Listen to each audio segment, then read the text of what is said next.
அவராலே இந்த நாள் இந்த நிகழ்ச்சி வழியாய் உங்களை சந்திப்பதிலே மிகுந்த சந்தோஷம். இன்றைக்கு நாம் எபேசியர் 2ஆம் அதிகாரத்திலிருந்து நாம் தியானித்துக் கொண்டிருக்கிறோம்.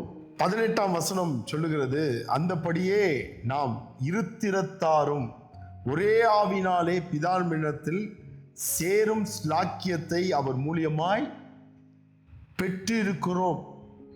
பாருங்க, பிதாவினிடத்தில் சேரும் ஸ்லாக்கியம். வேதத்திலே நாம் பார்க்கிறோம், தேவனிடத்தில் யாருமே பிரவேசிக்க முடியாது. இன்னைக்கு நீங்களும் நானும் பிதாவினிடத்தில் சேரும் ஸ்லாக்கியம். இதுக்கு நம்ம என்னங்க செலுத்த முடியும்? எப்படிங்க அங்க போக முடியும்? ஒருவனும் பிதாவினிடத்தில் பிரவேசித்ததில்லை. பரலோகத்திலிருந்து இறங்கினவரும் பரலோகத்துக்கு பிதாவினிடத்தில் ஏறினவருமான கிறிஸ்துவை அல்லாமல் ஒருவனும் பிதாவினிடத்தில் சேர முடியாது. ஆனால் இயேசு கிறிஸ்துவினுடைய மரணம், அவருடைய அடக்கம், அவருடைய உயிர்த்தெழுதல் இன்னைக்கு உங்களையும் என்னையும் பிதாவினிடத்தில் சேரும் ஸ்லாக்கியத்தை உண்டு பண்ணினார். Praise the Lord. 19ஆம் வசனம் சொல்லுகிறது, ஆகையால் நீங்கள் இனி அந்நியரும் பரதேசியாயிராமல். பாருங்க, நீங்கள் அந்நியர்கள் அல்ல, பரதேசிகள் அல்ல, பரிசுத்தவான்களோடு ஒரே நகரத்தாரும் தேவனுடைய வீட்டாருமாயிருந்து என்று நாம் பார்க்கிறோம். பரிசுத்தவான்களுடைய ஒரே நகரத்தார். தேவ பிள்ளைகளே, தேவன் நமக்கு வைத்திருக்க இந்த ரட்சிப்பு எவ்வளவு பெரியது பார்த்து பாருங்க. இந்த ரட்சிப்பு எவ்வளவு பெரியது. நம்மை தேவனோடு அவர் ஒப்புரவாக்கிட்டார். பிதாவோடு சேர்ந்துட்டோம். ஒரு மனுஷன் தேவனோடு சேர முடியாது.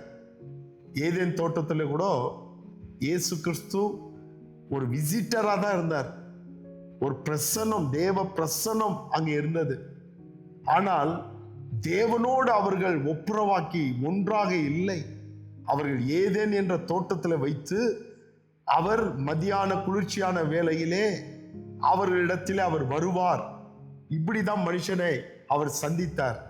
ஆனால் இப்பொழுதோ நீங்களும் நானும் பிதாவினிடத்தில் சேரும் ஸ்லாக்கியத்தை பெற்றோம். இப்ப இயேசு கிறிஸ்துவினுடைய மரணம் நம்மை பிதாவினிடத்திலே போய் சேர்த்தது. பாருங்க, நீங்களும் நானும் எங்கெல்லாம் சேர்க்கப்பட்டிருக்கிறோம் என்று நான் பார்க்கிறோம். எபிரேயர் 12ஆம் அதிகாரம் அதுல 22ஆம் வசனத்திலிருந்து நான் வாசிக்கிறேன். நீங்களோ சீயோன் மலையின் இடத்திற்கும் ஜீவனுள்ள தேவனுடைய நகரமாகிய பரம எருசலேம் இடத்திற்கும் 1000-10,000 தேவ தூதர்கள் இடத்திற்கும். நீங்க ரொம்ப பேர் சொன்னா நாங்க தான் சீயோனுக்கு போவோம் அப்படின்னு. யாரும் யாருடைய அந்த முயற்சியோ இல்ல பக்தியோ அவளை அந்த சீயோனுக்கு கொண்டு போவாதுங்க. இயேசு கிறிஸ்துவின் மூலியமா இந்த ஸ்லாக்கியத்தை நாம் பெற்றிருக்கிறோம். அவருடைய மரணத்தின் மூலியமாய் இந்த ஸ்லாக்கியத்தை பெற்றிருக்கிறோம்.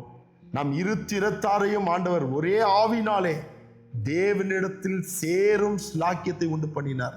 இன்னைக்கு ரொம்ப உபதேசங்கள் வேறுபட்டு தாங்கள் ஒரு பெரிய பரிசுத்தவான்கள், மற்றவர்கள் குறைவுள்ளவர்கள் என்று பேசுகிற கூட்டங்கள் உண்டு. நான் யாரையும் குறை சொல்லவில்லை.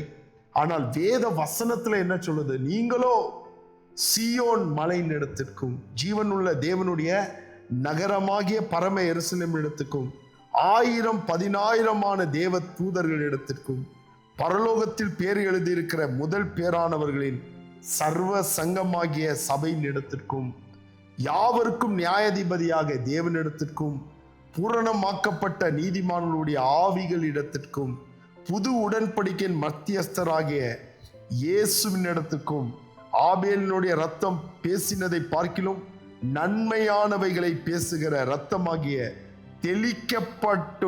தெளிக்கப்படும் ரத்தத்தின் இடத்திற்கும் வந்து சேர்ந்தீர்களே. நீங்களும் நானும் சேர போறோம்னு சொல்லுங்க. சேர்ந்தீர்களே.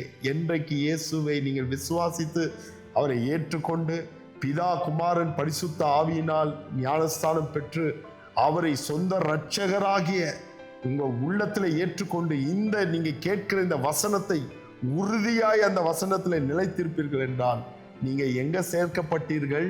நீங்கள் பரலோகத்தில் அவரோடு உட்கார்ந்து கொண்டு இருக்கிறீர்கள்.